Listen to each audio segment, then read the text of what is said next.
3 ekor harimau Sumatera yang terkena jeratan babi di wilayah perkebunan HGU PT Alor Timur di Desa Sri Mulia, Kecamatan Penaron, Kabupaten Aceh Timur pada Minggu 24 April 2022.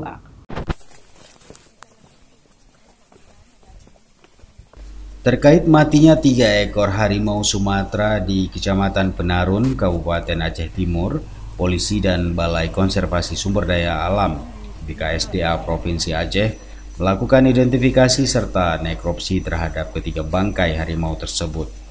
Tim penyidik dan BKSDA Aceh melakukan penyisiran kembali dan dilanjutkan dengan proses identifikasi serta nekropsi di lokasi kejadian terhadap 3 ekor harimau yang mati.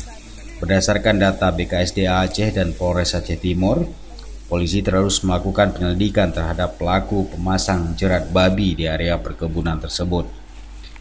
Selain itu, tim dokter bedah hewan juga telah mengambil beberapa sampel yang akan dibawa ke laboratorium. Kesimpulan awal dari ahli dokter hewan BKSDA Aceh, penyebab kematian 3 ekor harimau Sumatera ini diduga akibat terganggu pernafasan dan peredaran darah, kehabisan oksigen, dan adanya penekanan pada saluran nafas dikarenakan bagian leher harimau terjerat oleh tali jaring jerat kawat.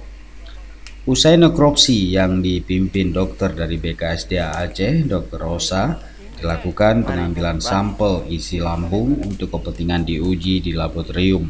Selain itu, pihaknya juga mengamankan 2 buah gulungan tali jerat aring dari kedua TKP tersebut. Dari Aceh Timur, Tim Liputan Aceh TV melaporkan.